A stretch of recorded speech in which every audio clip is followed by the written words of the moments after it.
Assalamualaikum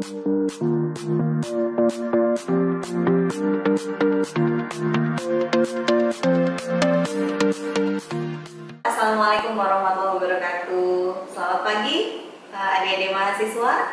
Ketemu lagi di acara podcast Fakultas Ilmu Kesehatan Universitas Ibnu Khaldun Bogor. Nah, hari ini kita punya sebuah kesempatan yang langka dan spesial. Hari ini saya punya seorang tamu yang luar biasa yang sudah hadir di tengah kita bersama-sama. Saya perkenalkan beliau, nama lengkapnya Profesor Nurihana. Beliau adalah salah satu staf pengajar di Fakultas Ilmu Kesehatan Universitas Ibnu Khaldun Bogor. Jadi selama 30 menit ke depan kurang lebih kita akan berbincang ya. Saya akan perkenalkan dulu adik-adik sedikit CV singkat dari Prof. Rihana. Beliau sebelum menjadi dosen di Fakultas Ilmu Kesehatan Universitas Ibnu Khaldun bekerja di Balai Besar Pascapanen Badan Litbang Pertanian. Nah, beliau adalah lulusan sarjana dari UGM, kemudian menempuh pendidikan S2 dan S3 di IPB, dan melanjutkan S3 di Universitas Ibnu Khaldun Bogor, jurusan pendidikan agama. Baik, nah sebelum kita mulai bincang-bincangnya, saya mau berikan sedikit informasi bahwasanya saat ini Universitas Ibnu Khaldun sudah membuka pendaftaran atau penerimaan mahasiswa baru, sehingga adik-adik yang nanti mendengarkan bincang-bincang kita hari ini, kalau tertarik dengan kontennya berarti harus segera join ya. Buka spmb.uik.bogor.ac.id dan kunjungi website Fikes dan juga sosial media yang lainnya. Baik, hari ini topik besar kita akan menceritakan dari Prof. Rihana. Mungkin saya langsung ingin pertanyaan pertama, boleh ya Prof? Baik, sebelumnya Prof apa kabar? Baik, sehat. Alhamdulillahirabbil alamin. Bisa saya lupa menyapa ya. Baik, nah Prof, kita mau cerita tentang biokimia pangan. Nah, kita mungkin ingin mendengar sudut pandang bagaimana menurut Prof. Rihana sesuai dengan pengalaman kerja yang sudah berpuluh-puluh tahun mungkin ya Prof di dunia ini. Nah, bagaimana dunia Islam memandang biokimia pangan itu sendiri, Prof? Ya, jadi kan kalau ilmu kesehatan banyak ya berhubungan dengan biokimia pangan. Nah, ilmu kehidupan itu semua kehidupan itu kan berjalannya dari biologi, kemudian masuk ke kimia, ya kimia, kemudian fisika, kemudian kedokteran, dari kedokteran kemudian bioteknologi. Nah, dengan bioteknologi ini semua nanti mendasari era genomik, terus transgenik, proteomik, ya, bioinformatik, yang metabolik ya. Nah, kalau di kesehatan banyak ke metaboliknya. Jadi di dalam Islam ternyata semua sains itu ya, ilmu itu ada di Al-Quran. Jadi Al-Quran itu tidak hanya pedoman kita untuk akhlak, tetapi juga ilmu-ilmu duniawi juga banyak di situ yang masuk dalam sains ya. Jadi antara disiplin ilmu yang tercakup dalam Al-Quran yaitu misalkan astronomi ya, surat Yasin 3840 itu tentang astronomi. Kemudian tentang biologi ada 67 ayat. Kemudian geografi ada 43 ayat. Geologi ada 13, hidrologi ada 27, teknologi ada 15, medis itu ada 16, kimia 21, nah, pertanian ada 46. Nah itu, jadi ilmu-ilmu dunia itu sebetulnya juga ada di dalam Al-Quran. Berarti memang ya, kita tidak harus lepas dari Al-Quran. Justru harus semakin mendalami ya, harus kita belajar di UIK kan bisa belajar sains sekaligus kita bisa mendalami dalam Al-Quran.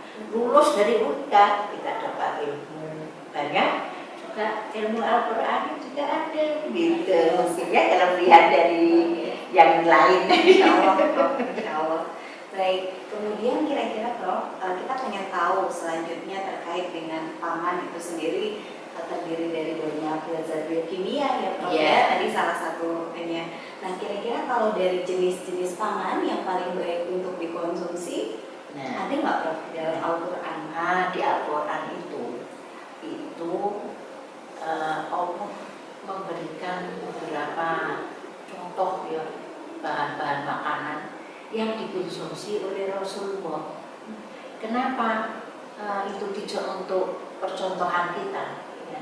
Karena Rasulullah selama hidupnya itu hanya sakit itu hanya 2 kali selama hidupnya.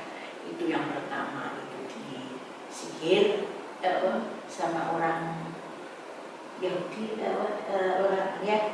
Kemudian yang kedua itu menjelang wafat. Nah itu, jadi kesehatan Rasulullah, apa yang dimakan Rasulullah adalah teladan untuk kita, gitu. Jadi diantaranya porsi makan, nah, dari jenis makan yang banyak juga ada ya, tapi yang porsi makan, bagaimana cara makan. Kalau minum jangan berdiri, kan ada ya dia tuntunan Rasulullah dalam hadis. Nah kemudian kalau porsi makan, bagaimana kalau kita makan? Nah, ini kan biokimia tubuh yang masuk dalam metabolisme. Ya, metabolisme ada siklus-Krebs gitu ya. Nah itu Rasulullah sudah mencontohkan dari dulu. Wa kulu wasrobu wala tusrifu. Inna Allaha la yuhibbu musrifin. Jadi makanlah dan minumlah, tapi jangan melampaui batas. Nah, kenapa kok tidak boleh melampaui batas? Nah, karena di dalamnya ini biokimia, ada enzim, ada mikrobia yang akan merubah makanan yang kita makan. Nah, kalau yang kita makan ini tidak seimbang dengan airnya, dengan enzim dan mikrobia yang ada di situ, maka metabolisme tidak sempurna. Bagaimana akibatnya kalau metabolisme tidak sempurna? Nah, kalau tidak sempurna, ada mungkin yang bisa jadi komponen kecil yang bisa diserap oleh darah. Tapi ada juga yang belum sampai ke situ. Nah, ini yang akan menutup saluran-saluran pencernaan sehingga nutrisi yang akan diserap darah ini tertutup. Nah, ini yang bahaya. Kalau keluar dari feses oke, keluar dari feses ya. Tapi yang yang tidak sempurna dalam hidrolisis. Nah, itu makanya di dalam Al-Quran surat Al-A'raf ya ayat 31 Baik Prof, kemudian kalau kita lihat dari daur kehidupan nih Prof sebagai seorang manusia, kan kita mulai makan itu sejak bayi ya Prof ya. Iya. Nah, ketika bayi secara alami Allah sudah menciptakan ASI begitu. Nah, kira-kira pandangan Prof dari sudut pandang biokimia terkait dengan kenapa Prof kira-kira ada kejadian-kejadian permasalahan pencernaan seperti diare misalnya itu sering kali kita temukan pada bayi yang mengkonsumsi susu formula, tetapi ASI itu justru bisa salah satu fungsinya mencegah diare Prof. Nah kira-kira bagaimana Prof dari sudut pandang biokimia? Ya. Sebetulnya susu, nah ini sekarang telah terjadi lagi ya, walaupun situasi lokasi itu berlainan sekali dengan kita. Tapi setelah ditinjau dari beberapa jurnal, ternyata susu unta dan susu kambing itu lebih baik daripada susu sapi. Kenapa bayi bisa alergi dengan susu sapi? Karena itu ukuran globulannya itu sangat tinggi kalau sapi. Jadi kalau sapi itu sampai dari 43 tapi mungkin jarangnya yang 4,1 itu sampai 8. Sedangkan kalau unta itu 2,99. Kemudian kalau kambing itu 3, sampai 3,6 gitu. Nah ini jadi kalau unta itu mendekati ASI gitu.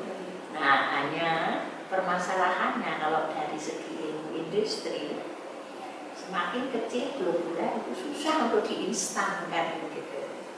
Jadi kalau dilarutkan sudah nggak jadi emulsi lagi, tapi jadi larutan itu. Nah, tapi dari beberapa ilmu yang sudah dilakukan ini dari beberapa negara itu sudah sukses untuk membuat jadi nanti itu. Jadi ada alternatif ya. Susu unta itu memang itu untuk jadi dan nanti itu akan melebar sampai di mana ada susu unta gitu ya. Nah, kalau paling tidak susu kambing. Nah, sekarang kenapa nanti di sini kita diajari kenapa kepala-kepala pondok pesantren tidak membuat bisnis susu kambing. Nah, gitu ya. Jadi di dalam Islam sebetulnya sudah ada petunjuk-petunjuk untuk berbisnis yang sehat, yang gitu ya. Nah, itu sebetulnya. Nah, kemudian kalau kambing ini senyawa alergen dan unta senyawa alergennya itu laktoglobulinnya itu rendah dibanding sapi. Jadi kalau unta itu hampir 0, kalau sapi 1,3, kalau kambing 0,8. Kemudian keuntungan lain susu ini, kalau susu unta itu mempunyai zinc ya, yang pandemi itu sekitar 590. Nah, kalau yang sapi itu 0,3, sangat jauh perbedaannya. Nah, makanya itu yang pandemi dikirim susu unta saja ya, paling tidak kuda. Nah, kuda itu tinggi. Jadi kan kalau di NTB itu kan ada ini ya susu kuda. Nah, itu bagus juga. Sebetulnya di Indonesia untuk pengembangan susu sehat banyak. Jadi kalau Hiroshima itu mendapat Nobel bahwa susu itu tidak baik untuk rawa, tapi tidak untuk unta dan kambing karena globulanya kecil sehingga tetap sustainable ya, laktasenya yang sebetulnya kalau orang tua itu makin menurun dengan laktase yang sedikit aja dia bisa Insya Allah. Jadi luar biasa ya Prof ya sebenarnya terkait susu. Jadi kalau mungkin bagi para calon ibu atau para ibu di luar sana yang memang kalau bisa memberikan ASI alhamdulillah, tapi kalau ASI tidak ada bagiannya. Kemudian kalau ada keterbatasan ataupun dia tidak mampu memberikan ASI pada satu waktu, kita bisa mencari alternatif yang lebih sehat dan sesuai Prof dengan metabolisme tubuh baik. Wah, menarik sekali. Kemudian satu lagi Prof, terkait dengan di dalam tubuh proses pencernaan itu kan ada enzim. Nah, itu boleh cerita sedikit nggak Prof tentang fungsi enzim atau bagaimana perannya? Kalau itu ya, nah, dari awal kita ya sebelum kita ke makanan yang banyak enzimnya, saya mau ceritakan sebetulnya dari sisi ilmu pangan itu makanan masuk melalui mulut terus ke pencernaan yang di dalamnya penuh dengan mikroba dan enzim untuk mengirim makanan menjadi komponen jauh lebih sederhana yang tadi yang saya sampaikan ya. Nah, di pencernaan itu ya, di pencernaan itu kan ada 3 bahan yang ada di situ ya. Jadi ada solid, ada makanan yang kita makan ya. Kemudian ada mikrobia ya. Kemudian tambah air ya kan. Kemudian ada udara ya. Nah, itu namanya bioproses. Jadi proses hidrolisis yang dipengaruhi oleh air dan udara. Nah, kemudian tahun 1980-an ya, itu berkembang ilmu bioproses untuk menghasilkan pakai bioreaktor, menghasilkan enzim, menghasilkan mikrobia untuk pupuk, menghasilkan obat-obatan, industri juga ya untuk vaksin, ya, untuk macam-macam itu pakai bioreaktor. Nah, di dalam bioreaktor itu persis yang disampaikan Nabi bahwa tidak ada tempat yang paling buruk hadis ini, hadis Suhaib yang dipenuhi isinya oleh manusia kecuali perutnya. Karena sebenarnya cukup baginya beberapa suapan untuk menegakkan mulutnya. Kalaupun ia ingin makan, hendaklah ia atur dengan cara sepertiga makanan, sepertiga untuk minumannya, dan sepertiga lagi untuk nafasnya ke udara. Nah itu persis desain bioreaktor. Bioreaktor bisa optimum memproduksi yang kita inginkan itu sepertiga solid, sepertiga air, dan sepertiga udara. Jadi kalau bioreaktor 10 liter yang dimasukkan hanya 2/3 maksimum. Maka itu Udah bisa berjalan begitu ya. Kalau penuh tidak bisa berfungsi seperti tubuh kita ya. Jadi itu prosesnya bioproses. Bioproses, baik. Baik, mungkin kita break sejenak teman-teman. Baik, luar biasa berarti selain kurma, bahan-bahan pangan lain yang ada di Indonesia seperti tadi pisang itu juga sebenarnya ada di dalam Al-Quran, dan kita harus mensyukuri berbagai jenis makanan gitu ya Prof. Nah, terkait dengan keberagaman itu, apakah misalnya Prof ada 2 jenis pangan kita konsumsi secara bersamaan, secara biokimia apakah ada proses menghambat atau justru bisa bermanfaat Prof?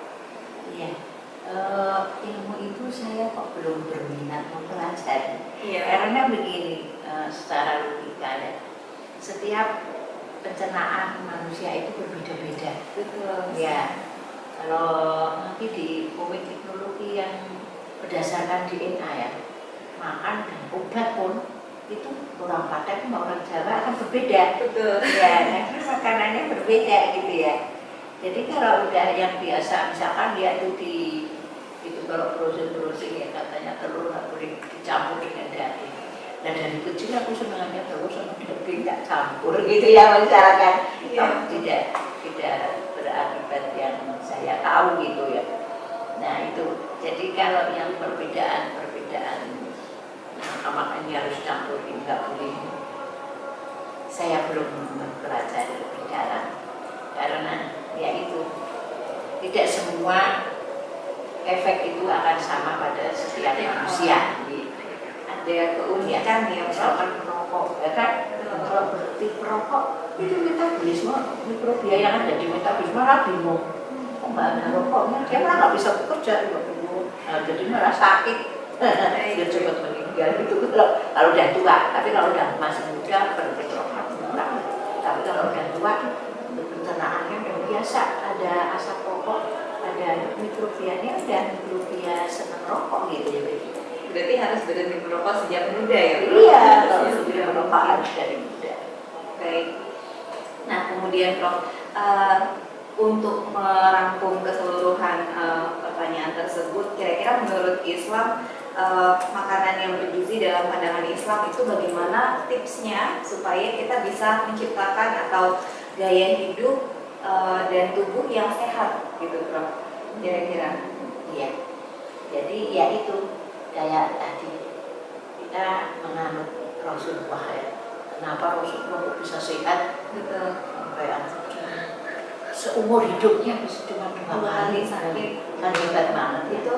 Nah itu karena itu bahulu masroku walau seribu makanan dan minumlah, tapi jangan melampaui batas. Nah itu jadi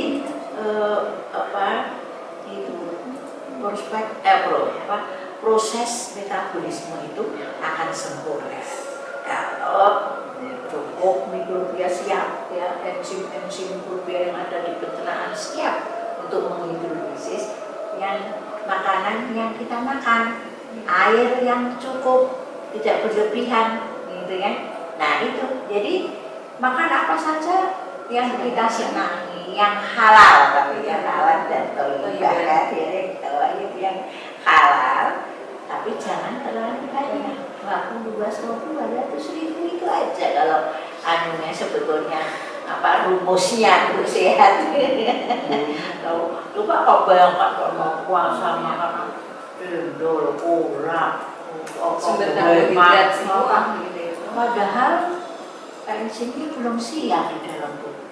Nah, itu yang membuat jadi begitu mau puasa malah jadi nggak sehat begitu. Padahal puasa itu detoksifikasi.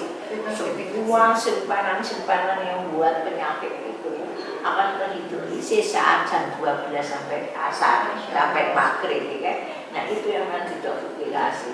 Makanya hadis yang menyatakan bahwa puasa tidur itu ibadah itu dhaif.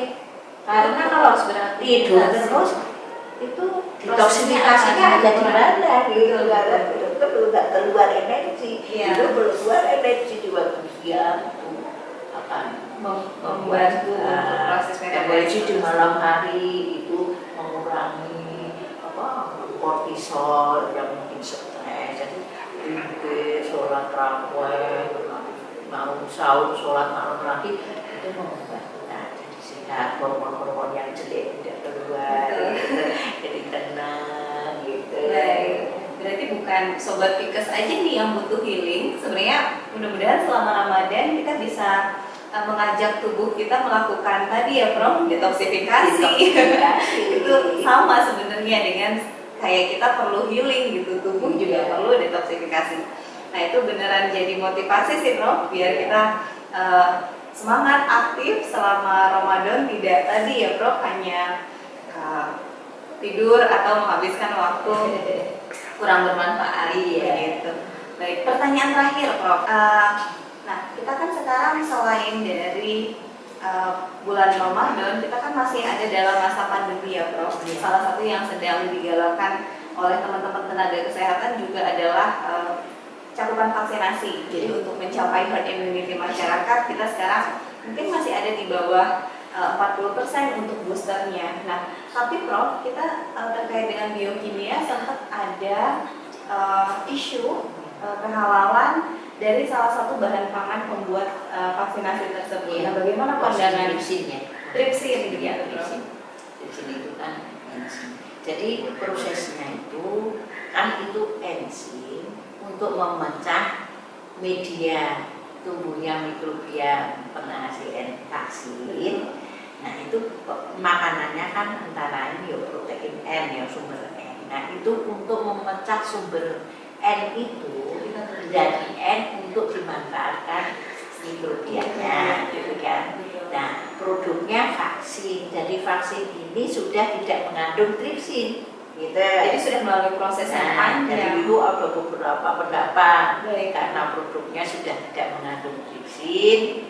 Jadi ada yang ada yang pokoknya ini asalnya dari mana di situ. Kalau ini memang dari babi, ya semuanya makan haram, ada yang begitu ya. Tapi kalau memang tidak ada yang lain, nah itu ada yang kedaruratan dari daruratan. Nah ini ya wis dari muncul kedaruratan gitu ya. Nah itu.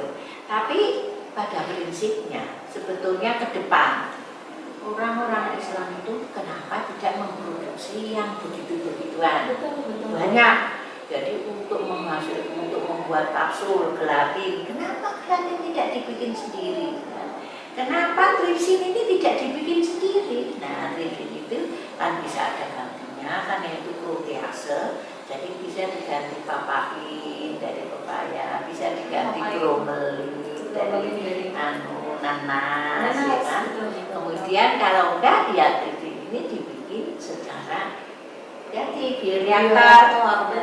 Nanti kembali lagi tadi bioreaktor, kenapa enggak dibikin itu yang halal? Kalau tidak, ya diambil dari pankreas sapi, yang tidak babi. Karena kalau kita kan impor, di sana kan babi itu banyak, ya sumber itu utama mungkin ya. Iya, jadi kalau belati ditambah tulang babi memang bisa menekan harga karena tulang babinya berserakan dan murah di sana. Nah kalau di sini kita sebetulnya sudah meneliti untuk bagaimana kita membuat gelatin yang halal. Tapi kok kayaknya pengusaha besar yang musim belum pada datang untuk ingin membuat gitu. Teknologinya udah ada, metodenya, alatnya juga sebenarnya ada ya. Bisa didesain gampang gitu ya untuk membuat gelatin yang halal. Nah, sekarangnya tripsin yang halal gitu. Untuk kedepannya memang kita sebetulnya kaum punya bisa membuat pabrik, kenapa tidak membuat pabrik-pabrik yang sekarang masih impor dan rawan sekali halal haramnya. Baik. Berarti itu suatu tantangan sendiri ya, dan peluang buat teman-teman Sobat Fika sama pendengar muda yang mendengarkan. Nah, ini kita selain harus mencari ilmunya, tapi juga kalau kita punya sumber daya seperti dana atau bisa mengekskalasi dari penelitian menjadi industri gitu ya Prof, itu sangat diperlukan. Wah, luar biasa Prof, ilmunya luar biasa. Terima kasih banyak Prof Rihana sudah berkenan hari ini gabung bersama kita. Nah, kalau teman-teman mau dengerin berbagai diskusi menarik seputar topik kesehatan ataupun topik-topik yang sedang tren saat ini, jangan lupa ya nanti di subscribe, di like sehingga teman-teman terus terupdate kalau kita ada video baru lagi. Oke, itu mungkin untuk pertemuan kita sore ini, Prof, senang sekali saya berkesempatan memandu pembicaraan dengan teman-teman. Nah, jangan lupa teman-teman, saat ini pendaftaran mahasiswa baru Fikes UIK sudah dibuka. Jadi kalau teman-teman jangan menunda-nunda ya, segera buka website spmb.uikbogor.ac.id ataupun di fikesUIKbogor.ac.id dan sosial media kita lainnya, ada Instagram, ada YouTube, di subscribe semua. Oke, ketemu lagi teman-teman di pertemuan selanjutnya, podcast-podcast yang tidak kalah menarik bersama pemandu acara yang baru agar fresh terus ya. Baik, itu saja mungkin kita pamit teman-teman. Assalamualaikum warahmatullahi wabarakatuh.